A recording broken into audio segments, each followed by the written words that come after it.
Hello दोस्तों, कैसे हैं आप। स्वागत है आपका अपने यूट्यूब चैनल एग्जाम की। दोस्तों, आज हम लेकर के आए हैं क्लास 10th के सोशल साइंस के मॉडल प्रश्न पत्र को, जो आपके एग्जाम के पॉइंट ऑफ व्यू से बहुत ही महत्वपूर्ण होने वाले हैं। तो आइए फटाफट से हम देखते हैं क्वेश्चन नंबर 1 हमारे पास क्या है। क्वेश्चन नंबर 1 हमारे पास है कि राष्ट्रवाद में एक निश्चित भौगोलिक क्षेत्र में रहने वाली जनता इनमें से किसके द्वारा जुड़ी होती है। समान संस्कृति, समान इतिहास, भाषा और लोक परंपरा, इनमें से सभी। तो इसका जो सही आंसर होगा वो ऑप्शन नंबर डी यानी कि इनमें से सभी हो जाएगा। अगला प्रश्न हम देखेंगे, क्वेश्चन नंबर 2 हमारे पास क्या है। क्वेश्चन नंबर 2 हमारे पास है कि जर्मनी के एकीकरण में प्रमुख भूमिका निभाने वाले बिस्मार्क कहाँ के चांसलर थे। Austria, Berlin, Prussia, Munich. तो इसका जो सही जवाब होगा वो ऑप्शन नंबर सी यानी कि प्रशा के रहने वाले थे। ठीक है। अगला प्रश्न देखेंगे, क्वेश्चन नंबर 3। क्वेश्चन नंबर 3 हमारे पास है कि सरदार वल्लभ भाई पटेल ने किस किसान आंदोलन का नेतृत्व किया था। खेड़ा आंदोलन, बारदौली आंदोलन, चंपारण आंदोलन, व्यक्तिगत सत्याग्रह आंदोलन। तो इसका जो सही आंसर होगा वो option number B will be right answer of this question, यानी कि बारदौली आंदोलन हो जाएगा। अगला प्रश्न देखेंगे, क्वेश्चन नंबर 4 क्या है। क्वेश्चन नंबर 4 हमारे पास है कि साइमन कमीशन भारत क्यों आया।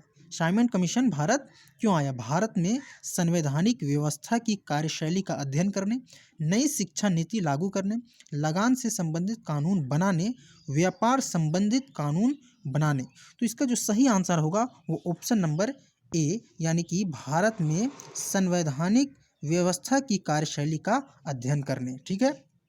अगला प्रश्न देखेंगे, क्वेश्चन नंबर 5 हमारे पास क्या है।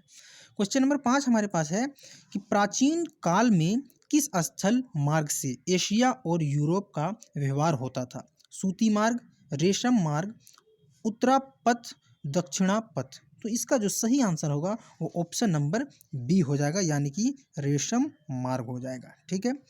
अगला प्रश्न हम देखेंगे, क्वेश्चन नंबर 6 हमारे पास क्या है। क्वेश्चन नंबर 6 है कि गाड़ियों के उत्पादन के लिए असेंबली लाइन का प्रयोग अमेरिका में सबसे पहले किसने किया था। ऑप्शन हम देखेंगे, Edison, Phillips, Roosevelt, Henry Ford. तो इसका जो सही आंसर होगा वो ऑप्शन नंबर डी यानी कि हेनरी फोर्ड हो जाएगा। ठीक है, ये हेनरी फोर्ड हो जाएगा। अगला प्रश्न देखेंगे हम। अगला प्रश्न हमारे पास क्या है, क्वेश्चन नंबर 7। क्वेश्चन नंबर 7 है कि डॉन ऑफ द सेंचुरी नामक चित्र में किसका महिमा मंडन है। राष्ट्रवाद, प्रजातंत्र, औद्योगिकरण, संगीत। तो इसका जो सही आंसर होगा वो ऑप्शन नंबर डी हो जाएगा, यानी कि संगीत हो जाएगा। ठीक है। अगला प्रश्न देखेंगे, क्वेश्चन नंबर 8। क्वेश्चन नंबर 8 हमारे पास क्या है कि स्पिनिंग जेनी मशीन ने किस प्रक्रिया में वृद्धि की। कताई, बुनाई, छपाई या फिर रंगाई। तो इसका जो सही आंसर होगा वो ऑप्शन नंबर ए यानी कि कताई हो जाएगा। ठीक है, कताई हो जाएगा। क्वेश्चन नंबर 9 हमारे पास है कि भारत में पहला प्रिंटिंग प्रेस किनके द्वारा लाया गया था। फ्रांसीसियों द्वारा, पुर्तगालियों द्वारा, डचों द्वारा, अंग्रेजों द्वारा। तो इसका जो सही आंसर होगा वो ऑप्शन नंबर बी यानी कि पुर्तगालियों द्वारा लाया गया था। ठीक है। अगला प्रश्न देखेंगे, क्वेश्चन नंबर 10। क्वेश्चन नंबर 10 हमारे पास क्या है। गैली क्या है। धातुई फ्रेम, चर्मपत्र, ताम्रपत्र, पांडुलिपि। तो इसका जो सही आंसर होगा वो ऑप्शन नंबर ए यानी कि धातुई फ्रेम हो जाएगा। ठीक है। अगला प्रश्न देखेंगे, क्वेश्चन नंबर 11 हमारे पास क्या है कि यदि सरकार के विभिन्न अंगों विधायिका, कार्यपालिका और न्यायपालिका के बीच सत्ता का बंटवारा रहता है तो उसे सत्ता का डैश वितरण कहा जाता है। क्या कहा जाता है। क्षैतिज, ऊर्ध्वाधर, दबाव समूह या फिर सामुदायिक। तो इसका जो सही आंसर होगा वो ऑप्शन नंबर ए हो जाएगा, यानी कि क्षैतिज हो जाएगा। ठीक है। क्वेश्चन नंबर 12 देखेंगे। क्वेश्चन नंबर 12 हमारे पास है कि भारतीय संघ में इस समय है 25 राज्य और 6 संघीय क्षेत्र, 28 राज्य और 8 संघीय क्षेत्र, 26 राज्य और 7 संघीय क्षेत्र, 28 राज्य और 6 संघीय क्षेत्र। तो इसका जो सही आंसर होगा वो ऑप्शन नंबर बी हो जाएगा। अभी वर्तमान में 28 राज्य और 8 संघीय क्षेत्र हैं। ठीक है। अगला प्रश्न हम देखेंगे, क्वेश्चन नंबर 13। क्वेश्चन नंबर 13 है कि मैक्सिको ओलंपिक की कहानी किस आंदोलन से संबंधित है। मैक्सिको ओलंपिक की कहानी किस आंदोलन से संबंधित है? अश्वेत शक्ति आंदोलन, नारीवादी आंदोलन, नागरिक आंदोलन, नस्ला भेद आंदोलन। तो इसका जो सही आंसर होगा वो ऑप्शन नंबर ए यानी कि अश्वेत शक्ति आंदोलन हो जाएगा। ठीक है, अश्वेत शक्ति आंदोलन, ऑप्शन नंबर ए। अगला प्रश्न हम देखेंगे, क्वेश्चन नंबर 14 हमारे पास क्या है? क्वेश्चन नंबर 14 हमारे पास है कि संविधान के किस अनुच्छेद द्वारा अस्पृश्यता को समाप्त कर दिया गया है? अनुच्छेद 16, अनुच्छेद 15, अनुच्छेद 18 या फिर अनुच्छेद 17। तो इसका जो सही आंसर होगा वो option number D will be right answer of this question, यानी कि अनुच्छेद 17 हो जाएगा। ठीक है, क्वेश्चन नंबर 15 हम देखेंगे कि बामसेफ निम्न में से किसका संगठन है? किसानों का, सरकारी कर्मचारियों का, उद्योगपतियों का, मजदूरों का। तो इसका जो सही आंसर होगा वो ऑप्शन नंबर बी यानी कि सरकारी कर्मचारियों का जो संगठन है वो बामसेफ। ठीक है, बामसेफ में आएगा। क्वेश्चन नंबर 16 हमारे पास क्या है कि भारत में राजनीतिक दलों को मान्यता कौन देता है? राष्ट्रपति, संसद, उच्चतम न्यायालय या फिर चुनाव आयोग। तो इसका जो सही आंसर होगा वो ऑप्शन नंबर डी यानी कि चुनाव आयोग जो है भारतीय राजनीतिक दलों को मान्यता देने का काम करती है। ठीक है, क्वेश्चन नंबर 17 हमारे पास है कि लोकतांत्रिक सरकार होती है उत्तरदायी सरकार, जिम्मेदार सरकार, वैध सरकार, उपरोक्त सभी। तो इसका जो सही आंसर होगा वो ऑप्शन नंबर डी यानी कि उपरोक्त सभी होगा। लोकतांत्रिक सरकार जो होती है वो उपरोक्त सभी यानी कि उत्तरदायी सरकार, जिम्मेदार भी होती है और वैध सरकार भी होती है। ठीक है, क्वेश्चन नंबर 18 हमारे पास क्या है? क्वेश्चन नंबर 18 है कि लोगों को राजनीतिक सुधार लागू करने में सशक्त बनाने वाला कौन सा अधिनियम श्रेष्ठतम है? सूचना का अधिकार, स्वतंत्रता का अधिकार, शिक्षा का अधिकार, समानता का अधिकार। तो इसका जो सही आंसर है वो ऑप्शन नंबर ए यानी कि सूचना का अधिकार हो जाएगा। ठीक है, क्वेश्चन नंबर 19 हमारे पास है कि निम्न में से किस राजनीतिक संस्था में महिलाओं के लिए सीटें आरक्षित हैं? लोकसभा, विधानसभा, पंचायती राज, उपरोक्त सभी। तो इसका जो सही आंसर होगा वो ऑप्शन नंबर सी यानी कि पंचायती राज में राजनीतिक संस्था में जो ये महिलाओं के लिए सीटें वहाँ पे आरक्षित हैं। ठीक है, क्वेश्चन नंबर 20 हमारे पास है कि नर्मदा बचाओ आंदोलन का नेतृत्व किसने किया? वृंदा करात, मेधा पाटेकर, सोनिया गांधी, मायावती। तो इसका जो सही आंसर होगा वो ऑप्शन नंबर बी होगा यानी कि मेधा पाटेकर हो जाएगा। ठीक है, अगला प्रश्न हम देखेंगे, क्वेश्चन नंबर 21 हमारे पास क्या है? क्वेश्चन नंबर 21 है कि समाप्यता के आधार पर संसाधन कितने प्रकार के होते हैं? 2, 3, 4 या फिर इनमें से कोई नहीं। तो इसका जो सही आंसर होगा वो ऑप्शन नंबर ए यानी कि 2 होगा। समाप्यता के आधार पर संसाधन 2 प्रकार के होते हैं। 22 नंबर क्वेश्चन हम देखेंगे कि किस राज्य में काली मृदा मुख्य रूप से नहीं पाई जाती है? महाराष्ट्र, गुजरात, मध्य प्रदेश, राजस्थान। तो इसका जो सही आंसर होगा वो ऑप्शन नंबर डी होगा यानी कि राजस्थान में मुख्य रूप से काली मृदा नहीं पाई जाती है। क्वेश्चन नंबर 23 क्या है? क्वेश्चन नंबर 23 कि भारत में जैव विविधता को कम करने वाले कारक कौन है? वन्य जीव के आवास का विनाश, वन्य जीव को मारना या शिकार करना, पर्यावरणीय प्रदूषण एवं दावा नल, उपरोक्त सभी। तो इसका जो सही आंसर होगा वो ऑप्शन नंबर डी यानी कि उपरोक्त सभी हो जाएगा। ठीक है, ऑप्शन नंबर डी यानी कि उपरोक्त सभी हो जाएगा। अगला प्रश्न देखेंगे, क्वेश्चन नंबर 24।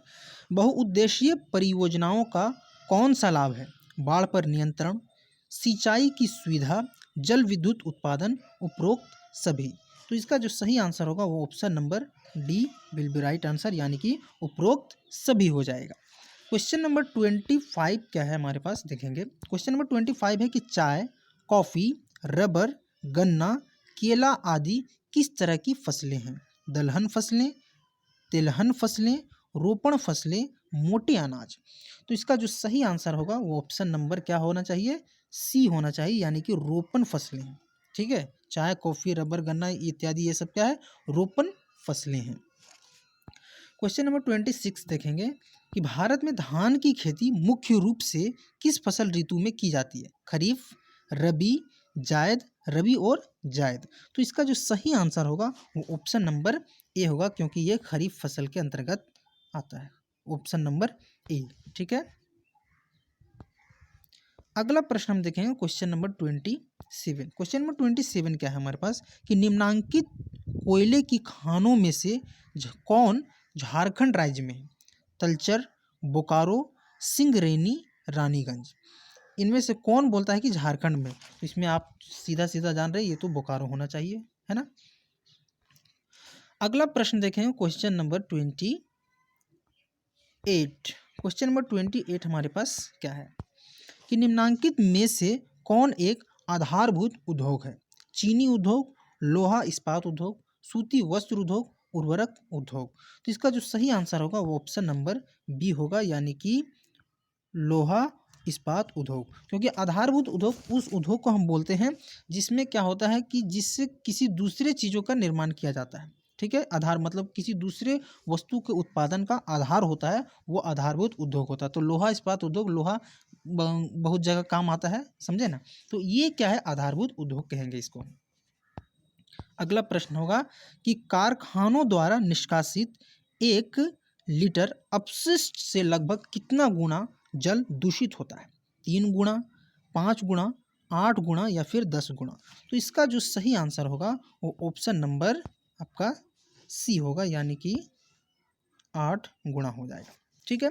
अगला प्रश्न है क्वेश्चन नंबर 30। क्वेश्चन नंबर 30 क्या है देखेंगे कि निम्नांकित में से सड़क परिवहन के बारे में कौन सा कथन असत्य है? सड़क घर घर सेवाएं उपलब्ध कराता है, उबड़ खाबड़ भूमि पर भी बनाई जा सकती है, सड़क परिवहन अन्य परिवहन के साधनों के लिए कड़ी का कार्य करता है, रेलवे की अपेक्षा लागत बहुत अधिक है। दोस्तों इसका जवाब आप हमें कमेंट में दीजिएगा, क्योंकि ये बहुत ही इजी क्वेश्चन है, ठीक है।